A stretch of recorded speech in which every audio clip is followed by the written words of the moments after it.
یہ خوبیاں نیچ ذات والوں میں بھی ایسی ہوتی ہیں جیسی اونچی ذات والوں میں۔ کیس ہو، کوہکن ہو یا حالی، عاشقی کچھ کسی کی ذات نہیں۔ مقبرہ، مزار، قبر رابعہ درانی اورنگزیب کی بیوی تھی۔ دلرس بانو ان کا نام تھا اور لقب درانی اورنگزیب نے دیا تھا۔ اور آپ کو پتا ہے کہ مغل بادشاہوں کو تعمیرات کا کتنا شوق تھا۔ رابعہ بیگم کا مقبرہ بھی تاج محل کی طرز پر تھا اور چاروں طرف سے باغات میں گھرا ہوا تھا اور مغل تعمیرات کی خوبصورتی اس میں نظر آتی تھی۔ اورنگ آباد، یہ شہر حیدرآباد دکن میں واقع ہے۔ اسے اورنگزیب عالمگیر نے آباد کیا تھا اور مولوی صاحب کو اس شہر سے ایک خاص نسبت حاصل تھی۔ ڈھیڑ ہندوؤں کی ایک نیچی ذات جو کھالوں کا کام کرتے ہیں۔ نیچ، گھٹیا، امتیاز، فرق، نسلی، نسل سے متعلق، میراث، جائیداد۔ کیس، مجنو کا اصلی نام، کوہکن سے مراد ہے پہاڑ کھودنے والا، فرہاد۔ یہاں پہ مصنف کہتے ہیں سچائی، نیکی اور حسن کسی بڑے جائیداد والے کی میراث نہیں، یہ خوبیاں نیچی ذات والوں میں بھی پائی جاتی ہیں۔ اللہ تعالیٰ نے انسانوں کو قبیلوں اور ذاتوں میں اس لیے تقسیم کیا تاکہ ان کی پہچان ہو سکے، اس لیے نہیں کہ وہ ایک دوسرے میں فرق کریں۔ کوئی قوم اور ذات اپنے آپ کو اعلیٰ سمجھنے لگے اور دوسروں کو حقیر، لیکن لوگوں نے آہستہ آہستہ اللہ تعالیٰ کی بنائی ہوئی تقسیم کا غلط مطلب لینا شروع کر دیا۔ ذات پات کا فرق انسانوں کا بنایا ہوا ہے، اللہ کے نزدیک بڑائی کا معیار تقویٰ ہے۔ یہاں پر مصنف نے اس شعر کے ذریعے مزید واضح کیا ہے اور یہ سمجھانے کی کوشش کی ہے کہ چاہے کیس ہو، فرہاد ہو یا حالی ہو، چاہے کوئی انسانوں سے محبت کرنے والا ہو یا عشق حقیقی میں ڈوبا ہوا ہو، کسی پر کسی طرح کی پابندی نہیں ہے۔ عشق و محبت میں ذات پات نہیں دیکھی جاتی۔ اگلا پیراگراف دیکھیں۔ مقبرے کا باغ میری نگرانی میں تھا، میرے رہنے کا مکان بھی باغ ہی کے احاطے میں تھا۔ میں نے اپنے بنگلے کے سامنے چمن بنانے کا کام نامدیو کے سپرد کیا۔ میں اندر کمرے میں کام کرتا رہتا تھا۔ میری میز کے سامنے بڑی سی کھڑکی تھی، اس میں سے چمن صاف نظر آ رہا تھا۔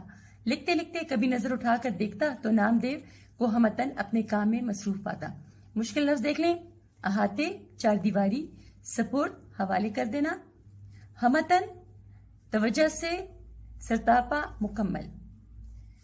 مصنف کہتے ہیں کہ مقبرے کا باغ ان کی نگرانی میں تھا اور ان کے رہنے کا مکان بھی اسی چار دیواری میں تھا۔ انہوں نے اپنے مکان کے سامنے کا چمن نامدیو کے حوالے کیا ہوا تھا۔ یہ جس کمرے میں کام کرتے تھے ان کی میز کے سامنے ایک بڑی سی کھڑکی تھی جس سے ان کو نامدیو نظر آتا۔ جو دل و جان سے اپنے کام میں مصروف پایا جاتا، اس کو صرف پودوں سے غرض تھی، ارد گرد کیا ہو رہا ہے وہ بے خبر تھا۔ بعض دفعہ اس کی حرکتیں دیکھ کر بہت تعجب ہوتا۔ مثلاً کیا دیکھتا ہوں کہ نامدیو ایک پودے کے سامنے بیٹھا اس کا تھاملا صاف کر رہا ہے۔ تھاملا صاف کر کے حوض سے پانی لیا اور آہستہ آہستہ ڈالنا شروع کیا۔ پانی ڈال کر ڈول درست کی اور ہر رخ سے پودے کو مڑ مڑ کر دیکھا، پھر الٹے پاؤں پیچھے ہٹ کر اسے دیکھنے لگا۔ دیکھتا جاتا تھا اور مسکراتا خوش ہوتا تھا۔ یہ دیکھ کر مجھے حیرت ہوتی اور خوشی بھی۔ کام اسی وقت کام ہوتا ہے جب اس میں لذت آنے لگے۔ بے مزہ کام نہیں، بیگار ہے۔ اب مجھے اس سے دلچسپی ہونے لگی، یہاں تک کہ بعض اوقات اپنا کام چھوڑ کر اسے دیکھا کرتا، مگر اسے کچھ خبر نہیں ہوتی کہ کوئی دیکھ رہا ہے یا اس کے آس پاس کیا ہو رہا ہے۔ وہ اپنے کام میں مگن رہتا۔ اس کے کوئی اولاد نہیں تھی۔ وہ اپنے پودوں اور پیڑوں ہی کو اپنی اولاد سمجھتا تھا اور اولاد ہی کی طرح ان کی پرورش اور نگہداشت کرتا۔ ان کو سرسبز و شاداب دیکھ کر ایسا ہی خوش ہوتا ہے جیسے ماں اپنے بچے کو دیکھ کر خوش ہوتی ہے۔ وہ ایک ایک پودے کے پاس بیٹھتا، ان کو پیار کرتا، جھک جھک کے دیکھتا اور ایسا معلوم ہوتا کہ گویا ان سے چپکے چپکے باتیں کر رہا ہے۔ جیسے جیسے وہ بڑھتے اور پھولتے پھلتے اس کا دل بھی بڑھتا اور پھولتا تھا۔ ان کو توانا اور ٹانٹا دیکھ کر اس کے چہرے پر خوشی کی لہر دوڑ جاتی۔ کبھی کسی پودے میں اتفاق سے کیڑا لگ جاتا یا کوئی اور روگ پیدا ہو جاتا تو اسے بڑا فکر ہوتا، بازار سے دوائیاں لاتا، باغ کے داروغہ یا مجھ سے کہہ کر منگواتا۔ دن بھر اس میں لگا رہتا اور اس پودے کی ایسی سیوا کرتا جیسے کوئی ہمدرد اور نیک دل ڈاکٹر اپنے عزیز بیمار کی کرتا ہے۔ ہزار جتن کرتا اور اسے بچا لیتا، اور جب تک وہ تندرست نہ ہو جاتا اسے چین نہ آتا۔ اس کے لگائے ہوئے پودے ہمیشہ پروان چڑھے اور کبھی کوئی پیڑ ضائع نہ ہوا۔ باغوں میں رہتے رہتے اسے جڑی بوٹیوں کی شناخت ہو گئی تھی، خاص کر بچوں کے علاج میں اسے بڑی مہارت تھی۔ دور دور سے لوگ اس کے پاس بچوں کے علاج کے لیے آتے تھے۔ وہ اپنے باغ ہی میں سے جڑی بوٹیاں لا کر بڑی شفقت اور غور سے ان کا علاج کرتا۔ کبھی کبھی دوسرے گاؤں والے بھی اسے علاج کے لیے بلا لے جاتے۔ بلا تعمل چلا جاتا مفت علاج کرتا اور کبھی کسی سے کچھ نہ لیتا۔ مشکل لفظ دیکھ لیں، تعجب، حیران ہونا، تھاولا، کیاری، پودے کے گرد جو گڑھا ہوتا ہے جس میں پانی ڈالتے ہیں، حوض، تالاب، ڈول درست کی مطلب بناوٹ درست کی، رخ، طرف، بیگار، بغیر موضع کے کام کرنا، مگن، مصروف رہنا، نگہداشت، دیکھ بھال، سرسبز و شاداب، ہرا بھرا، نشو و نما پانا، پھولتے پھلتے نشو و نما پانا، توانا، تندرست، ٹانٹا، صحت مند، روگ، بیماری، داروغہ، رکھوالا، سیوا، خدمت، چین، سکون، پروان چڑھنا، پھلنا پھولنا، شناخت، پہچان۔ جڑی بوٹیاں وہ پودے جن کے پتے وغیرہ دوائی میں استعمال ہوں، بلا تعمل، فوراً، بے دھڑک، بغیر سوچ بچار کے۔ مصنف کہتے ہیں بعض دفعہ میں اس کی حرکتیں دیکھ کر حیران رہ جاتا۔ کبھی وہ کسی کیاری کے سامنے بیٹھا صفائی کرتا، کبھی تالاب سے پانی لاتا اور آہستہ آہستہ پیار سے ڈالتا، پھر اس کا حلیہ درست کرتا، کبھی آگے ہوتا تو کبھی پیچھے، غرض ہر رخ سے اس کو دیکھ کر خوش ہوتا۔ مصنف چونکہ خود بھی ایمانداری سے کام کرنے والا بندہ تھا، اسے اس کی حرکتیں بہت اچھی لگتی، وہ خوش ہوتا اور حیران بھی۔ جب تک کام کرنے میں انسان لذت اور خوشی اور لطف محسوس نہ کرے تو وہ کام اس کو بیکار اور بوجھ محسوس معلوم ہوتا ہے۔ مصنف کہتے ہیں کہ نامدیو کو اتنی دلچسپی اور لگن سے کام کرتا دیکھ کر وہ اتنا لطف محسوس کرتے کہ اپنا کام کاج چھوڑ کر اسے دیکھتے رہتے اور نامدیو اپنے کام کاج میں مصروف رہتا۔ جس طرح ماں باپ اپنی اولاد کو پھلتا پھولتا دیکھ کر خوش ہوتے ہیں، اسی طرح نامدیو بھی اپنے پیڑ پودوں کو دیکھ دیکھ کر خوش ہوتا۔ اگر کسی پودے میں کوئی کیڑا لگ جاتا یا بیماری آ جاتی تو اس کے لیے دوائیاں خود لاتا، منگواتا یا مصنف سے منگواتا، اور جب وہ پودا تندرست نہ ہو جاتا تب تک اسے چین نہ آتا۔ اس کے لگائے ہوئے پودے ہمیشہ پھلتے پھولتے اور اس کا کوئی پودا کبھی ضائع نہ ہوتا۔ باغوں میں رہتے رہتے اسے جڑی بوٹیوں کی اتنی پہچان ہو گئی تھی کہ لوگ اپنے بچوں کا علاج بھی اس سے کرواتے، اور وہ اگر دوسرے گاؤں سے بھی کوئی جواب آتا تو بغیر سوچے سمجھے بے دھڑک چلا جاتا بچوں کا علاج کرنے اور علاج کے پیسے نہ لیتا۔ وہ خود بھی بہت صاف ستھرا رہتا اور ایسا ہی اپنے چمن کو بھی رکھتا، اس قدر پاک صاف جیسے رسوئی کا چوکا۔ کیا مجال جو کہیں گھاس پھوس یا کنکر پتھر پڑا رہے۔ روش باقاعدہ، تھاملے درست، سینچائی اور شاخوں کی کانٹ چھانٹ، وقت پر جھاڑنا بہارنا صبح و شام روزانہ، غرض سارے چمن کو آئینہ بنا رکھا تھا۔ رسوئی کہتے ہیں باورچی خانے کو، چوکا کہتے ہیں ہندوؤں کے کھانے پکانے کی جگہ کو، سینچائی کہتے ہیں پانی دینا، جھاڑنا بہارنا کہتے ہیں پودوں کو ہلا کر جو کمزور پتے گرائے جاتے ہیں۔ مصنف کہہ رہے ہیں کہ وہ خود بھی ایک صاف ستھرا بندہ تھا اور اپنے چمن کو بھی ایسا ہی صاف ستھرا رکھتا جیسے باورچی خانہ ہوتا ہے صاف ستھرا، کہیں کوئی کنکر پتھر پڑا ہوا نہیں تھا اور صاف ستھرا چمن آئینے کی طرح تھا۔ باغ کے داروغہ عبدالرحیم خان خود بھی بڑے کارگزار اور مستعد شخص ہیں اور دوسروں سے بھی کھینچ تان کر کام لیتے ہیں۔ اکثر مالیوں کو ڈانٹ ڈپٹ کرنی پڑتی ہے، ورنہ ذرا بھی نگرانی میں ڈھیل ہوئی ہاتھ پر ہاتھ رکھ کر بیٹھ گئے یا بیڑی پینے لگے یا سائے میں جا لیٹے۔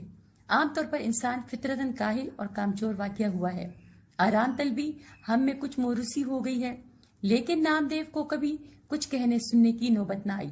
وہ دنیا و مافیا سے بے خبر اپنے کام میں لگا رہتا، نہ ستائش کی تمنا نہ صلے کی پرواہ۔ کارگزار، محنتی کام کرنے والا، مستعد، چست، کھینچ تان کر زبردستی کام لینا، ڈانٹ ڈپٹ برا بھلا کہنا، ڈھیل دینا، رعایت، نرمی، ہاتھ پر ہاتھ رکھ کر بیٹھ گئے، بیکار بیٹھ گئے۔ بیڑی سگار کو کہتے ہیں۔ فطرتاً، فطری طور پر، کاہل، سست، موروثی، جو چیز ورثے میں ملے، دنیا و مافیا، دنیا اور اس میں جو کچھ بھی ہو، ستائش، تعریف، تمنا، خواہش۔ یہاں پر مصنف کہتے ہیں کہ باغ کا نگران خود بھی ایمانداری سے کام کرنے والا تھا اور دوسروں سے بھی ایمانداری سے کام کرواتا۔ چونکہ انسان کی فطرت ہے کہ اگر اس کے کام کی نگرانی نہ کی جائے تو وہ کام چوری کرنے لگتا ہے، لیکن نامدیو کو ڈانٹ ڈپٹ کی ضرورت ہی نہ پڑتی، وہ دنیا سے بے خبر اپنا کام کرتے رہتا، اس کو کسی کی تعریف یا بدلے کی پرواہ ہی نہیں تھی۔ ایک سال بارش بہت کم ہوئی، کنووں اور باولیوں میں پانی برائے نام رہ گیا، باغ میں آفت ٹوٹ پڑی، بہت سے پودے اور پیڑ تلف ہو گئے، جو بچ رہے وہ ایسے نڈھال اور مرجھائے ہوئے تھے جیسے بہت دن کے بیمار، لیکن نامدیو کا چمن ہرا بھرا تھا۔ وہ دور دور سے ایک ایک گھڑا پانی کا سر پر اٹھا کے لاتا اور پودوں کو سینچتا۔ یہ وہ وقت تھا کہ قحط نے لوگوں کے اوسان خطا کر رکھے تھے اور انہیں پینے کو پانی مشکل سے میسر آتا تھا، مگر یہ خدا کا بندہ کہیں نہ کہیں سے لے ہی آتا اور اپنے پودوں کی پیاس بجھاتا۔ جب پانی کی قلت بڑھی تو اس نے راتوں کو بھی پانی ڈھو ڈھو کر لانا شروع کیا۔ پانی کیا تھا؟ یوں سمجھیے کہ آدھا پانی اور آدھی کیچڑ ہوتی تھی، لیکن یہ گدلا پانی پودوں کے حق میں آب حیات تھا۔ میں نے اس بے مثل کارگزاری پر اسے انعام دینا چاہا تو اس نے لینے سے انکار کر دیا۔ شاید اس کا کہنا ٹھیک تھا کہ اپنے بچوں کو پالنے پوسنے میں کوئی انعام کا حقدار نہیں ہوتا۔ کیسی ہی تنگی ترشی ہو، ہر حال میں کرنا ہی پڑتا ہے۔ آئے اب مشکل اس کے معنی دیکھ لیتے ہیں۔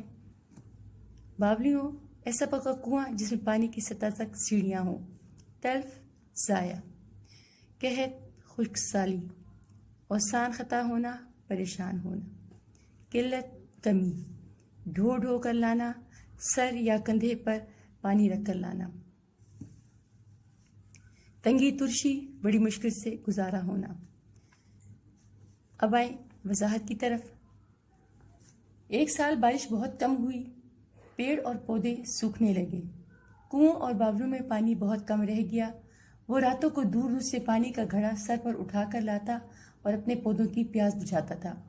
چنانچہ نام دیو کا چمن ہرا بھرا رہا، جبکہ باقی باغ اجڑ گئے۔ ہر انسان یہ چاہتا ہے کہ اسے محنت سے کام کرنے پر شاباش دی جائے یا انعام دیا جائے، حالانکہ محنت سے کام کرنا ہمارے فرائض میں شامل ہونا چاہیے۔ اسی انسانی کمزوری کو مد نظر رکھتے ہوئے مولوی صاحب نے نام دیو کو اس شاندار کام کرنے پر انعام دینا چاہا تاکہ اس کی حوصلہ افزائی ہو اور آئندہ بھی اپنے فرائض کی بجاوری میں کوتاہی نہ کرے، لیکن اس نے یہ انعام لینے سے انکار کر دیا۔ اس کا جواب یہ تھا کہ ماں باپ اپنے بچوں کی دیکھ بھال کے لیے خواہ کتنی ہی تکلیف اٹھائیں، وہ کسی انعام یا صلے کے مستحق نہیں ہوتے، کیونکہ ایسا کرنا ان کے فرائض میں شامل ہوتا ہے۔ اسی طرح پودے میرے لیے بچوں کی طرح ہیں، اگر میں ان کی دیکھ بھال کرتا ہوں تو یہ کسی پر احسان نہیں، اور نہ ہی ایسا کرنے پر مجھے کسی قسم کا معاوضہ ملنا چاہیے، خواہ میں نے کیسی ہی مشکلات کا سامنا کیوں نہ کیا ہو۔ بچوں، اس کلاس میں جتنا آپ کو پڑھایا گیا، مشکل الفاظ کے معنی بھی بتائے گئے، وضاحت بھی کی گئی۔ امید ہے آپ کو پڑھنے میں آسانی ہوگی۔ اس سبق کے باقی صفحات ہم اگلی کلاس میں پڑھیں گے۔ تب تک اللہ حافظ، گھر میں رہیں، محفوظ رہیں۔